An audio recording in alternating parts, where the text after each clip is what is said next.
2장 11절부터 22절까지 제가 새벽에 한 20번 설교한 것 같습니다. 이 본문을 가지고 20번 넘게 설교한 것 같은데 오늘은 한 시간에 한 번에 이렇게 설교를 말씀을 간단하게 드리도록 하겠습니다. 자, 에베소서 2장 11절부터 22절까지에 있는 말씀을 우리가 한번 볼 때에 이 가장 중요한 키워드가 있습니다. 키워드가 어떤 단어일까요? 자, 우리 한번 공부하는 우리 어린아이들 중에서 키워드 혹시 기억하는 분 있어요? 우리 선민이 한번 얘기해 보자. 키워드가 뭐예요? 자, reconciliation. 그러니까 한국말로는 뭐죠? 화해라고 하는 거예요. 화해, reconciliation. 그러면은 이 화해, 오늘 이 설교 말씀 중에 가장 중요한 이 키워드를 기억하시면 앞으로 어떤 내용들이 진행이 되는가를 잘 이해할 수가 있습니다. 그리고 끝나고 나서도 이 중요한 단어를 머릿속에 기억하시면 어떤 내용인가를 계속 또 들을 수가 있습니다. 그러면 또 질문을 드리겠습니다.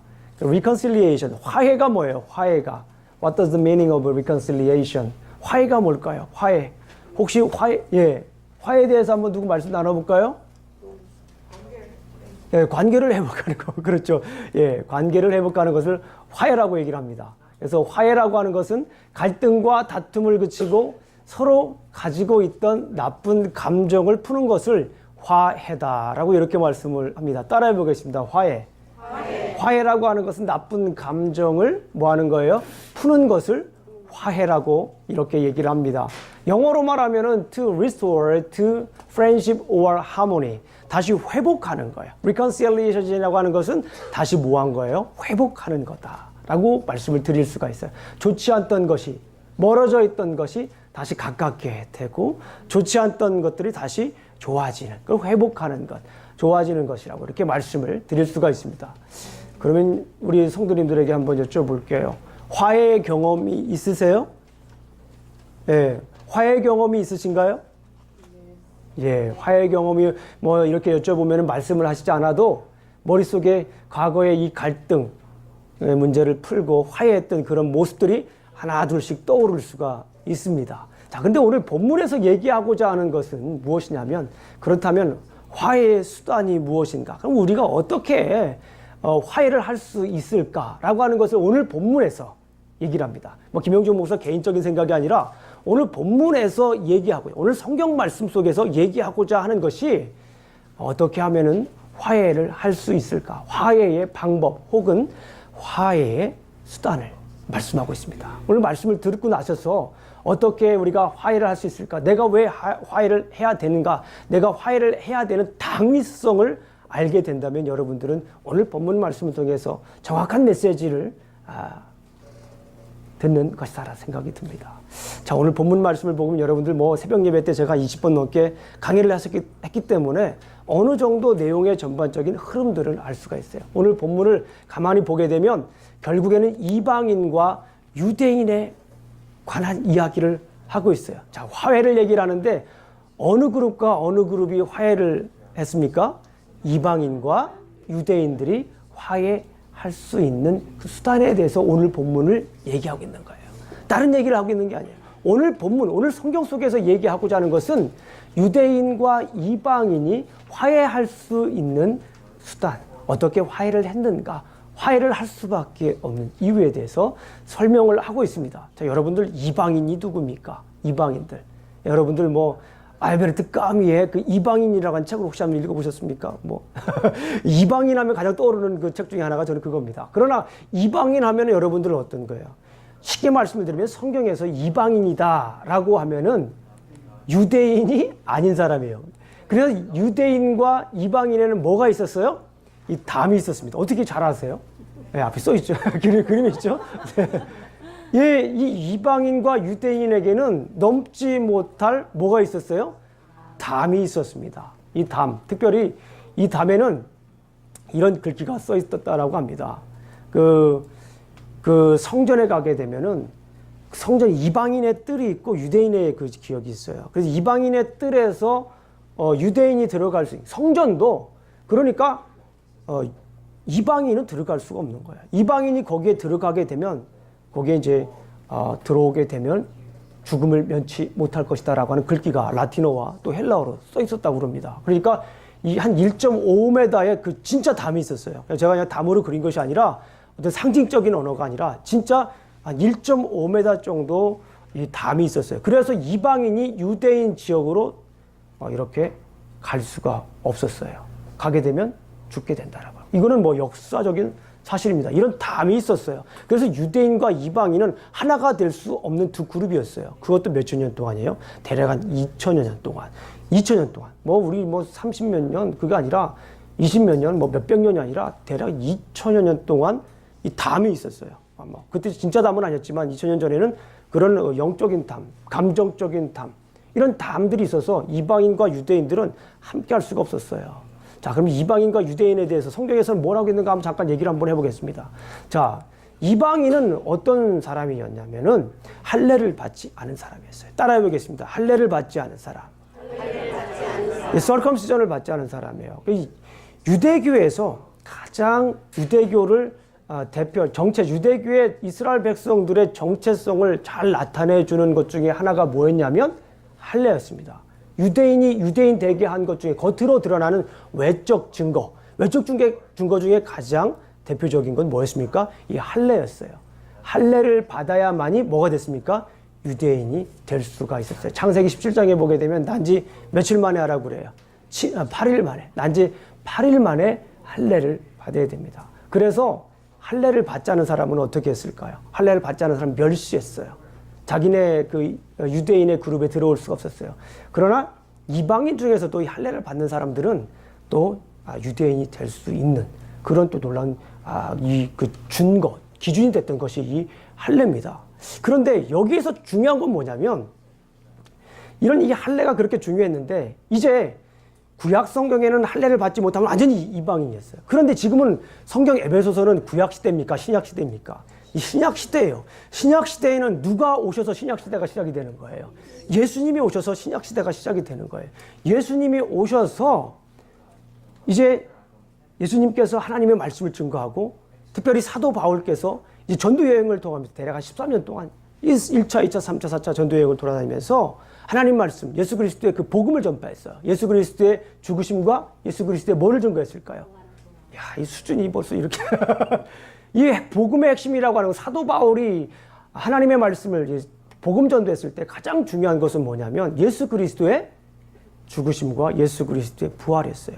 사도행전에 나타난 사도 바울의 설교를 분석해보면 메시지는 아주 간단해요. 예수 그리스도의 죽으심과 예수 그리스도의 뭐였다고요? 부활이었어요. 그 말씀을 증거했습니다. 그 말씀을 증거해서 그 말씀을 듣는 사람들이 있고 그 말씀을 믿게 됐습니다. 그 말씀을 믿게 된 사람 중에는 유대인도 그 말씀을 믿고 뭐가 됐어요?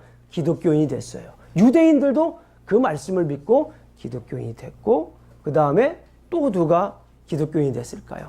이방인이 그 말씀을 듣고 예수 그리스도를 믿는 그리스도인이 되었어요. 그래서 이방인 그리스도인, 유대교 그리스도인 이렇게 얘기를 해요. 어려운 말로 유대교에서 기독교로 개종한 사람들을 주이시 크리스찬이라고 얘기를 합니다. 주다이저라고 하는 어려운 말을 써요. 그런데 문제는 이거예요. 이 사람들이 계속해서 유대교에 머물러 있는 거예요. 유대교에 머무르면서 이방인이 구원을 받기 위해서는 뭐를 받아야 된다라고 생각을 했을까요? 할례를 받아야 된다고 생각했어요. 2000년 동안 믿어온 그 전통을 버리지 못한 거예요. 버리지 못하고 이방인들이 기독교로 개종했을 때 구원받느냐 구원받지 못하냐. 사도 바울이 전한 건 그거예요. 예수 그리스도의 죽으심과 예수 그리스도의 부활을 믿으면, 그것을 믿으면 If you believe in Jesus Christ as your personal Lord and your Savior, you will be saved. 구원받을 것이라고 하는 그 메시지를 전했는데 유대인들은 계속해서 생각하는 거예요. 할례를 받아야 된다.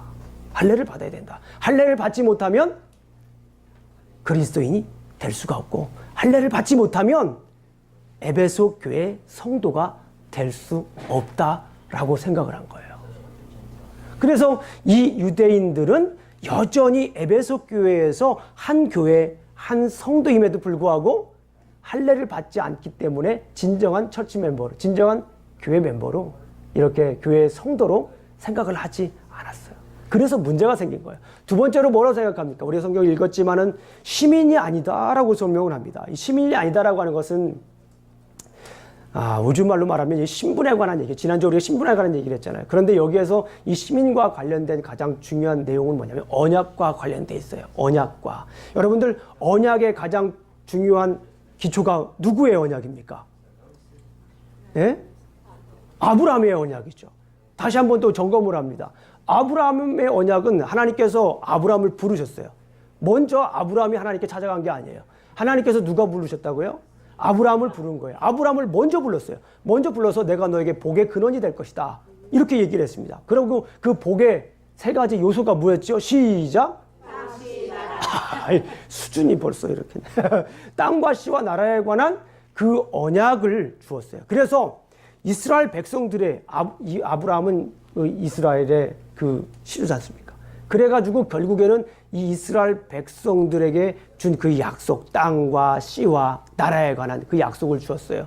땅을 받을 것이다. 그 다음에 네 자손들이 번성할 것이다. 나라가 될 것이다. 그래서 결국에는 계속해서 이스라엘 백성들은 그 유업을 받게 되었습니다. 그 유업을 받게 되었는데 여기에서 결국 시민이라고 하는 것은, 시민이 아니었다라고 하는 것은 뭐냐면 그 아브라함에게 약속한 언약의 요소들을 받지 못하는 사람들이다라고 생각을 했기 때문에 멸시했어요.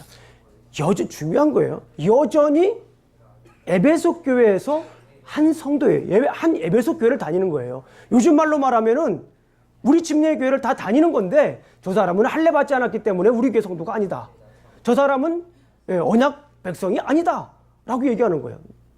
우리가 지금 이렇게 뭐 에베소 교회 얘기를 하고 있지만은 오늘날 교회가 얼마나 많은 것 때문에 이런 것 때문에 이 차별과 하나 되지 못한 것 때문에 교회가 교회로서의 사명을 감당하지 못합니까? 세 번째, 소망이 없다라는 거예요. 결국에는 소망이 없다라고 하는 거예요. 이 소망이라고 하는 말은 뭐냐면 바라는 것. 우리가 바라는 거예요. 원하기를 바라는 것을 이 소망이라고 얘기를 하는데 이 소망이 없다라고 하는 거예요. 근데 여기서 소망이라고 하는 것은 예수 그리스도에 관한 부활에 관한 소망입니다. 예수 그리스도께서 이 땅에 재림하셨을 때 어떻게 됩니까? 다시 이 땅에 재림하셨을 때에 죽은 자들도 다 살아나는 그런 소망, 부활에 관한 소망이에요. 그런 부활에 관한 소망이에요. 그러니까 부활에 관한 소망, 예수 그리스도에 관한 그 소망이 없기 때문에, 소망이 없는 사람들이라고 생각을 했기 때문에 계속 이방인 취급을 하고 멸시했던 그런 모습을 봅니다. 그리고 이 사람들은 하나님도 없다. 이방인들도 하나님이 없다라고 이렇게 얘기를 합니다. 여기에서 하나님이 없다라고 하는 것은 조금 더 우리가 생각을 해봐야 돼요. 하나님이 없다라고 하는 것은 하나님의 성품을 알지 못한다라고 하는 그런 말이에요. 그러니까 하나님의 대표적인 성품이 뭐가 있습니까? 사랑. 또 뭐가 있습니까? 긍휼, 자비. 그렇죠. 하나님의 대표적인 성품들이 여러 가지 있지만 여기에서 가장 중요한 것은 뭐냐면 하나님의 성품 중에 이 사랑에 관한 성품이에요. 사랑. 그 하나님의 사랑을 받지 못한 사람이다. 그리고 중요한 것은 뭐냐면 하나님의 창조의 섭리 안에 있지 않은 사람이라고 생각한 거예요. 하나님의 대표적인 그 job description이 뭐야? 창조자, 만든 사람들이잖아요. 이 세계를 만든 분이 바로 하나님이셨어요. 근데 그 하나님도 없는 사람이다라고 생각을 한 거예요. 참 놀랍지 않습니까? 지금 우리가 생각해 보면은 뭐 그럴 수도 있게 생각하지만 한 교회를 다니고 있는 거예요. 한 에베소 교회를 다니고 있는 거예요. 한 우리 침례 교회를 다니고 있는 거예요. 그럼에도 불구하고 할례를 받지 못했기 때문에 이방인이다, 시민이 아니다, 소망이 없다. 그리고 뭐예요? 하나님도 없는 사람이다 라고 이렇게 얘기를 한 거예요. 그럼 유대인들은 뭡니까? 유대인들은 할례를 받은 사람들이 유대인들이었어요. 그리고 뭐예요? 시민인 사람이 유대인이었습니다. 상속자를 받은 사람, 유업을 받은 사람들, 이 사람들이 유대인이었어요. 그리고 유대인들 스스로 생각할 때 본인들만 소망이 있다라고 생각을 한 거예요. 본인들만. 그리고 본인들만 하나님을 섬긴다라고 생각을 했습니다. 그런데 중요한 것은 뭐냐면 오늘 본문 말씀을 보게 되면 예수 그리스도께서 이 이방인과 유대인을 어떻게 하셨습니까? 자, 오늘 중요한 말씀 13절과 14절 말씀 우리 한번 읽어보겠습니다. 오늘 본문 말씀 한번 읽어보겠습니다. 13절, 14절 말씀 우리가 한번 읽어보겠습니다. 큰 목소리로 읽습니다. 시작. 이제는 전에 멀리 있던 너희가 그리스도 예수 안에서 그리스도의 피로 가까워졌느니라. 그는 우리의 화평이신지라 둘로 하나를 만드시어 자기 육체로 품으시고 중간에 막힌 담을 하셨다라고 하는 거예요. 예수 그리스도께서 유대인과 이방인들에게 있었던 2000년 동안이나 넘게 있었던 이 중간에 막힌 담을 누가 하셨다라는 거예요? 예수 그리스도께서 하셨다라고 하는 거예요. 예수 그리스도께서 어떻게 하셨습니까? 십자가에 못 박혀 돌아가심으로 하신 거예요. 아멘. 예수님께서 십자가에 못 박혀 돌아가신 사건은 우리에게 정말 너무나도 귀한 사건입니다. 예수님은 누구세요? 하나님이십니다. 하나님이신 신이 어떻게 하셨어요? 이 땅에 내려오셨어요. 그것을 김영준 목사는 뭐라고 얘기를 합니까? understand라고 하는 거예요. 예수님께서 뭐 하신 거예요? 우리를 이해하시고 예수님께서 우리의 모습으로 understand, 밑으로 내려오신 거예요. 겸손한 왕으로 이 땅에 내려오셔서 예수님께서 십자가에 못 박혀 돌아가셔서 이방인과 유대인 사이에 있던 그 담을 하신 거예요. 처음에 하나님께서 누구를 만드셨어요? 아담을 만드셨어요. 처음에 하나님께서 만드셨을 때에 이방인과 유대인을 만드신 게 아니에요. 처음에 하나님을 만드셨을 때는 아담을 만들었어요. 사람을 만드셨어요. 사람을 만드셔서 뭐 하셨어요? 하나님의 형상으로 만드셔서 이 세상의 통치의 대리자로 만드셨단 말이에요. 그런데 누가 죄를 졌습니까? 사람이 죄를 졌어요. 아담이 죄를 졌어요. 그래서 점점 멀어집니다. 하나님과 멀어집니다. 그러는 사이에 유대인도 생기고 그러는 사이에 이방인도 생긴 거예요. 원래는 누굽니까? 하나님이 이 세상을 만드실 때는 사람을 만드셨어요. 유대인과 이방인을 만드신 것이 아닙니다. 그래서 예수 그리스도께서 구약 기간에 있었던 이 놀라운 간극, 이 멀어져 있던 이 간극을 누가 메우신 거예요? 예수님께서 십자가에 못 박혀 돌아가셔서 이방인과 유대인으로 갈라졌던 이 먼 거리를, 메울 수 없는 이 거리를 누가 메우셨어요? 예수 그리스도께서 머무셔서 막힌 담을 어떻게 하신 겁니까? 허무신 것입니다. 그래서 예수 그리스도께서 어떻게 하셨습니까? 화목제물로 예수님께서 이 땅에 오신 거예요. 화목이라고 하는 것은 아까 무엇이었습니까? 관계를 회복하는 거예요. 관계를 회복하는 거예요. 유대인과 이방인들이 관계를 회복할 수 있는 명분은 없습니다. 법적인 명분이 없어요. 영적인 명분이 없습니다. 그런데에도 불구하고 예수 그리스도께서 십자가에 못 박혀 돌아가셔서 무슨 제물이 되었다라고 하십니까? 화목제물이 되셨다고 해요. 화목제물로. 화목제물로 돌아가셨기 때문에 어떻게 됐습니까? 우리는 이제 이방인과 유대인이 하나가 될 수 있는, 화목이 될 수 있는, reconciliation 될 수 있는, 관계를 회복할 수 있는 그 다리를 놓으셨다라고 하셨어요. 그래서 이방인과 유대인들은 이렇게 멀리 떨어져 있었습니다. 서로 하나가 될 수가 없었어요. 서로 반목의 길을 걸을 수밖에 없었어요. 그런데 예수 그리스도께서 십자가에 못 박혀 돌아가셔서 화목하셨기 때문에 유대인과 이방인의 그 반목의 길이 어떻게 됐습니까? 서로 싸움할 수밖에 없는, 서로 멸시할 수밖에 없는, 부정탄다라고 얘기할 수 있는 그런 관계였는데 이제는 무슨 관계가 된 겁니까? 평안의 관계가 됐다라고 볼 수가 있습니다. 이 평안이라고 하는 것은 여러분 잘 아시는 것처럼 헬라어로, 히브리어로 뭐라고 해요? 샬롬이라고 하는 거예요. 샬롬. 샬롬이라고 하는 것은 어떤 거예요? 하나님과 나와의 관계가 먼저 회복된 거예요. 샬롬이라고 하는 것은 하나님과 나와의 관계가 회복되어서 그 관계가 어떻게 되는 겁니까? 다른 사람에게도 어떻게 되는 거예요? 전이 되는 것까지도 포함된 게 샬롬입니다. 따라해 보겠습니다. 샬롬. 중요한 것은 뭐냐면 우리가 사람들하고 화평하기를 원해요. 사람들과 화목하기를 원해요. 사람들과 만나면 내가 안에 있는 이 평안을 전하기를 원합니다. 그 누구도 사람들과 불편한 관계로 살아가고 싶은 사람이 아무도 없습니다. 그럼에도 불구하고 우리가 살아가면서 서로 불편한 관계로 살아갈 때가 굉장히 많아요. 우리가 생각하는 것보다 많습니다. 그런데 중요한 것은 뭐예요? 오늘 본문에 있는 말씀을 가만히 생각해 보면 예수 그리스도께서 먼저 이 땅에 오셔서 화목제물로 돌아가셨어요. 그 말은 뭐냐면 로마서 우리 5장 1절 다시 한번 찾아보겠습니다. 너무나 중요한 말씀. 지난주에도 찾아봤는데 우리가 로마서 5장 1절 우리가 잘 외우고 있는 말씀 중에 하나입니다. 로마서 5장 1절 말씀을 보겠습니다. 로마서 5장 1절 말씀. 로마서 5장 1절 말씀을 우리가 함께 큰 목소리로 한번 읽어보겠습니다. 로마서 5장 1절 말씀. 자, 시작. 그러므로 우리가 믿음으로 말미암아 의롭다 하심을 받았으니 우리 주 예수 그리스도로 말미암아 하나님과 화평을 누리자. 누구와 화평을 누리는 거예요? 하나님과 화평을 누리는 거예요. 하나님과 화평을 누릴 때에 우리가 화평을 누릴 수 있어요. 우리가 평안한 거예요. 그런데 그 화평의 매개자, 그 누구를 통해서 하나님과 화평할 수 있습니까? 예수 그리스도로 말미암아 하나님과 먼저 화평을 하자. 중요한 말씀이에요. 우리가 성도들과 서로 바라보면서 화평하기를 원하고 서로 관계를 회복하려고 노력하고 평화를 누리려고 노력을 하지만 중요한 거는 사람들과의 관계도 중요하지만 더 중요한 건 누구와의 관계예요. 하나님과의 관계예요. 하나님과의 관계가 내가 먼저 해결이 돼야 옆에 있는 사람들과 화평이 됩니다. 이거는 불변의 진리입니다. 따라해 보겠습니다. 먼저 하나님과 화평하자. 먼저 그리스도로 말미암아 하나님과 화평하자. 예수 그리스도를 통해서 먼저 내가 하나님과 화평하지 않으면 내가 먼저 그 사람 찾아간다고 화평할 수가 없어요. 그 기간은 뭐 겉으로 보기에는 될 수는 있지만 될 수가 없습니다. 금방 또 토라져요. 우리 사람 잘 알잖아요. 사람이 신실하고 마음이 변할 것 같지 않지만 누구나 우리 인정할 수밖에 없어요. 누가 옆에서 한마디만 하면 쓰러지는 게 사람이에요. 우리 30년 동안 경험하잖아요. 그렇지 않습니까? 저는 절대로 남의 말에 기울이지 않고 절대 흔들리지 않습니다 라고 하시는 분도 간혹은 있습니다. 그렇지 않아요.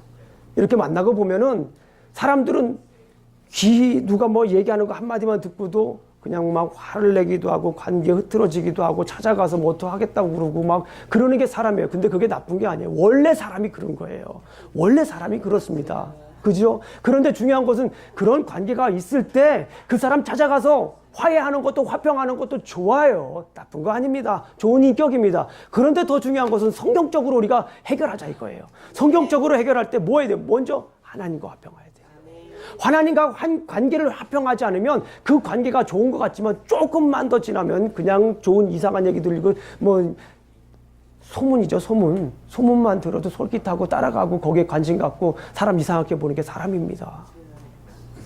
따라해 보겠습니다. 다시 한번. 그리스도로 말미암아 먼저 하나님과 화평하자. 하나님과 화목하자. 하나님과 화목해야 돼요. 우리가 먼저 하나님과 화목할 때에 우리 주변에 있는 사람들에게 그 화목이 어떻게 될까요? 전달이 되는 거예요. 이것 자체가 뭐라고요? 샬롬인 거예요. 그냥 샬롬은 단순히 그냥 하이 인사가 아닙니다.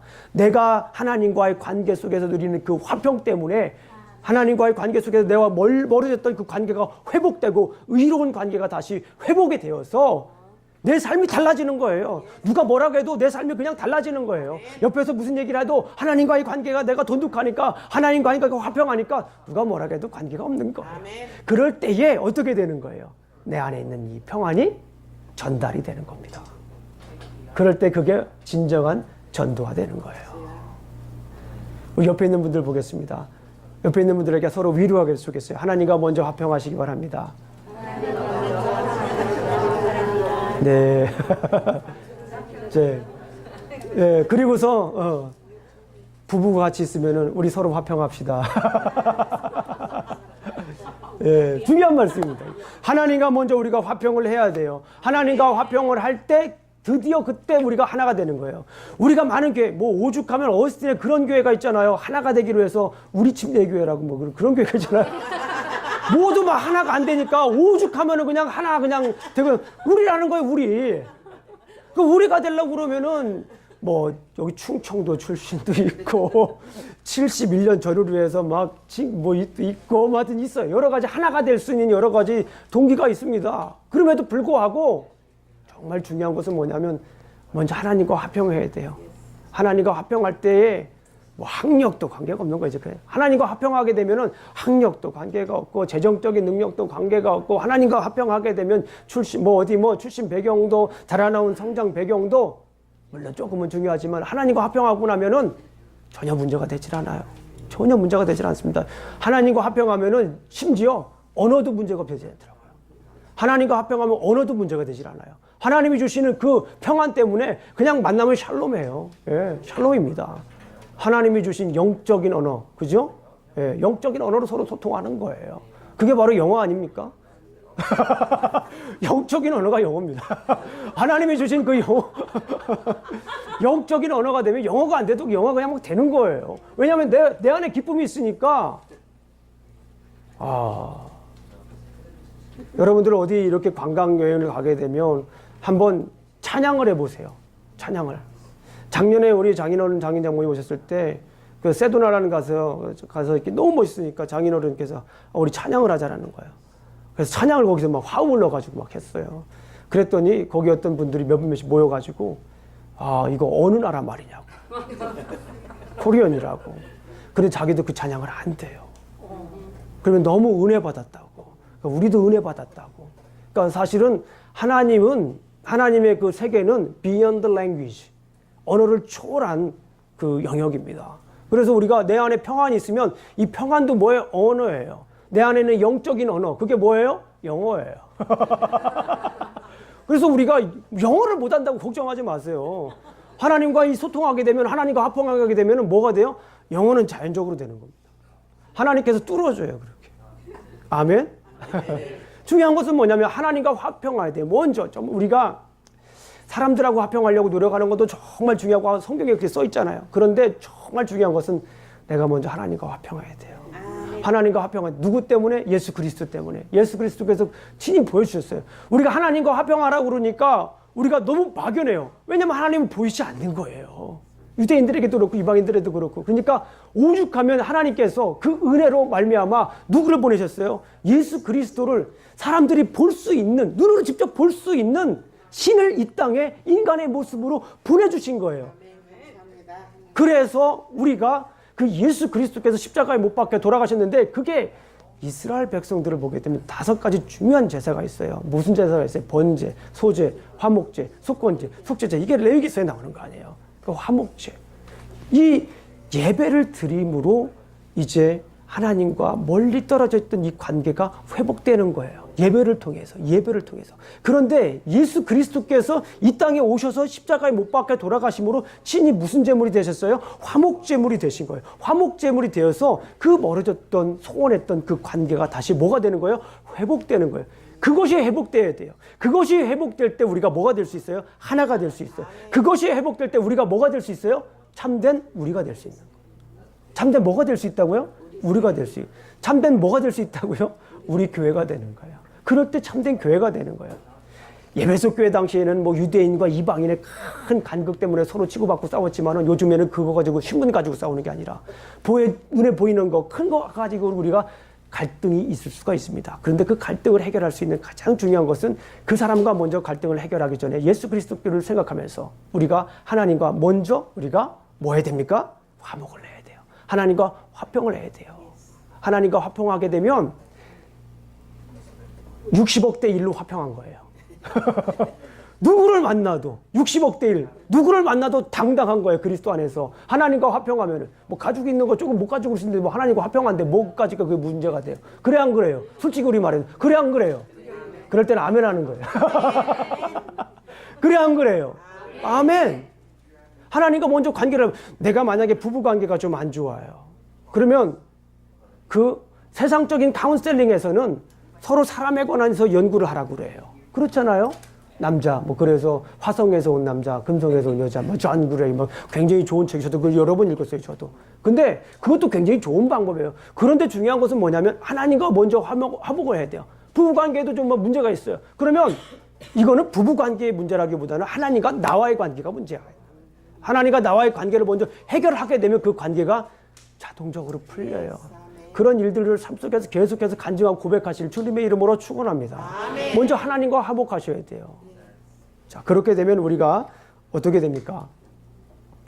자, 이 관계를 조금 더 설명을 하기 위해서 사도 바울은 이제 그 뒤에 20절부터 22절까지 성전 비유를 들어서 설명을 합니다. 성전이 지어가는데 어떻게 짓습니까? 건물을 지을 때 가장 중요한 게 코너스톤, 그 뭐라고 해요?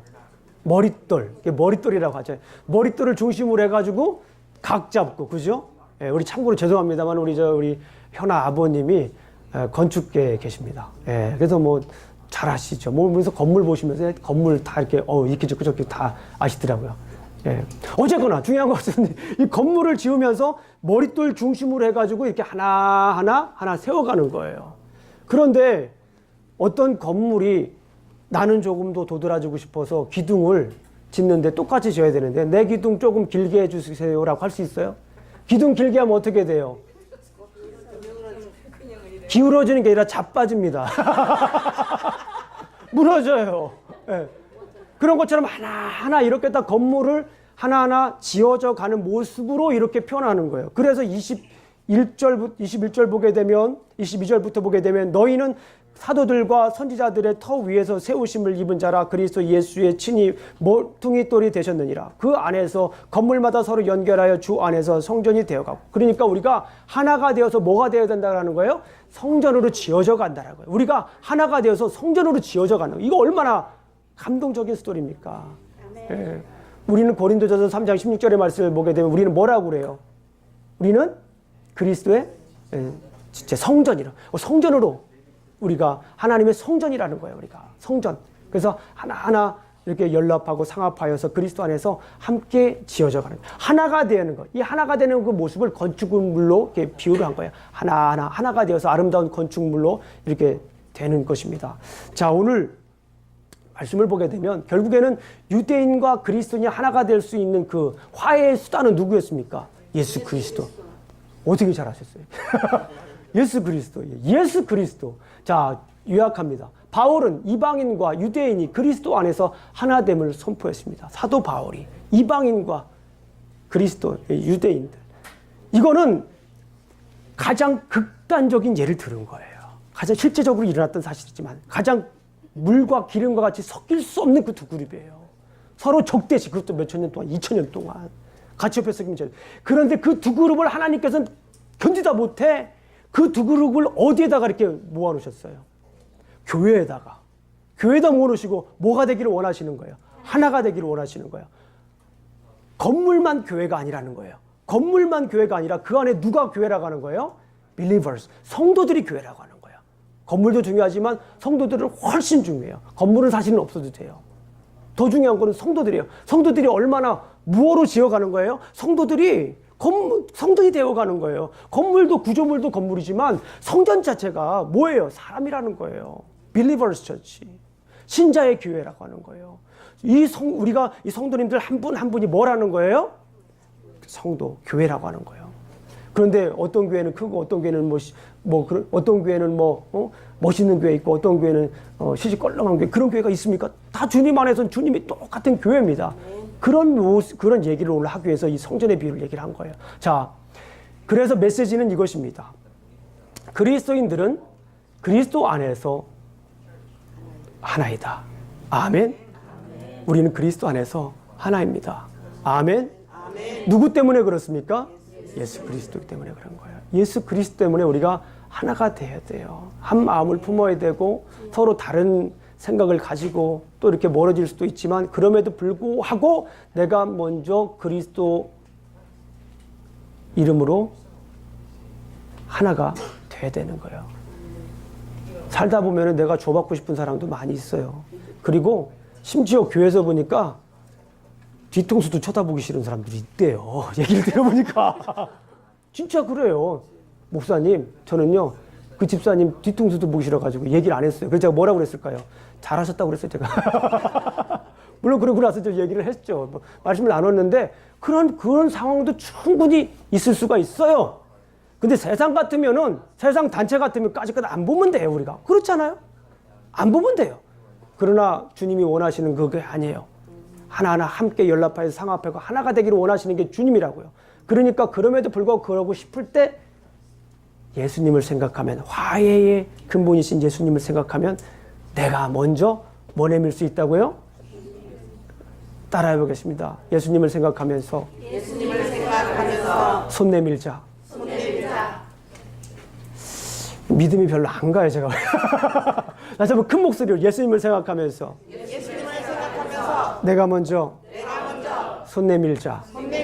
그래서 여러분들에게 또 적용할 수 있는 그 메시지를 하나 더 드립니다. 따라해 보겠습니다. 피스메이커가 되자. 피스메이커가 되자. 내가 어느 집단에 가든지 어떤 분들은 가기만 하면 거기가 뭐가 돼요? 피스메이커가 돼요. 화해가 돼요. 분위기가 좋아져요. 근데 어떤 분들은 뭐예요? 어떤 분들은 가게 되면 트러블 메이커가 되는 분들이 있어요. 가기만 하면 문제가 생겨. 가기만 하면. 곤란한 거예요, 그거. 예. 근데 중요한 건 뭐예요? 우리 모두 다 트러블 메이커가 될 수가 있어요. 중요한 거예요. 더군 희망적인 건 뭐냐면 우리 모두 다 피스메이커가 될 수 있는 거예요. 우리가 늘 트러블 메이커로 살 수는 없어요. 그리고 늘 피스메이커로 살 수가 없어요. 그렇게 살고 싶으면 좋은데. 그런데 우리는 하나님을 믿는 사람이기 때문에 먼저 하나님과 합통한 사람들은 뭐 해야 돼요? 옆에 있는 사람들에게 피스메이커가 되어야 돼요. 아멘. 내가 가는 곳에 피스메이커가 되려면은 나의 희생이 없이는 될 수가 없어요. 나의 고집 생각 다 내놓고서 어떻게 우리가 피스메이커가 될 수 있습니까? 여러분들 주위에 보게 되면 피스메이커가 몇 분 계시잖아요. 계속 계시잖아요. 막 저희 교회는 계속 늘어나고 계신 것 같아요. 피스메이커가. 그럼 피스메이커가 되시기를 주님의 이름으로 축원합니다. 지금 내가 어떤 분과의 관계 속에서 하나가 되려고 노력하는 분들이 있다면 내가 지금 그리스도인이 되어 가고 있는 과정이에요. 내가 지금 어떤 분과 화해하려고 노력하고 부단히 노력하고 있는 사람이라면, 분이 있다면, 그리고 내가 피스메이커로 살아가려고 노력하고 있는 분이라면 참된 그리스도인이 되어가는 과정입니다. 그런 거 좋다고 없다고 그러면 우리에게는 큰 문제가 돼요. 따라해 보겠습니다. 다시 한번. 피스메이커가 되자. 오늘은 특별히 어버이 주일이잖아요. 근데 어버이 주일임에도 불구하고 제가 이 에베소서에 있는 말씀을 계속 증거하는 이유는 그것입니다. 우리 혹시 저는 잘 몰라요. 그런데 이 자리에 부모님과 관계가 서운하신 분이 있다면 부모님과 관계를 먼저 화해를 하셔야 됩니다. 아멘. 어버이날 뭐 여러 가지 설교할 수 있지만 어떤 이유든지 간에 우리가 그리스도인이라면, 그리고 오늘 이 말씀을 들은 분들이라면, 뭐 김영준 목사 개인적인 말이 아니잖아요. 성경 말씀을 들은 분이 있다면 그분이 먼저 가서 누구와 화해될까요? 부모님과 화해하시기를 주님의 이름으로 축원합니다.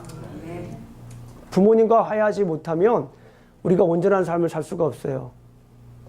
우리는 부모님의 조각이에요. 그래서 I am a piece of God, a piece of my parent, our parents. 그러니까 우리 피스메이커가 돼야 돼요. 피스메이커가 돼야 되는데 이 피스라고 하는 말에는 평화라는 말도 있죠. 근데 이 피스라고 하는 말이 무슨 말이죠? 스펠링이 다르지만 조각이라는 말도 있어요. 그러니까 내가 우리는 부모님의 조각이라고 하는 말을 잊지 말아야 돼요. 그래서 그 말을 우리가 잘 기억할 때 우리가 피스가 됩니다. 근데 부모님을 거역할 수는 없잖아요. 우리가. 따라해 보겠습니다. 나는 피스메이커가 되겠습니다. 우리 한번 따라해 보겠습니다. 나는 가정에서 피스메이커가 되겠습니다. 나는 가정에서 예수님 때문에 피스메이커가 되겠습니다. 나는 우리 교회에서 예수님 때문에 피스메이커가 되겠습니다. 나는 예수님 때문에 우리 직장에서 피스메이커가 되겠습니다. 우리 기도하시겠습니다. 하나님 아버지 감사합니다. 오늘도 이렇게 또 우리가 주님께서 주신 말씀을 살펴보았습니다. 주님, 우리 삶 속에서 우리가 만나는 이들에게 피스메이커가 될 수 있도록 주님 도와주시옵소서. 예수님 이름으로 기도합니다. 아멘.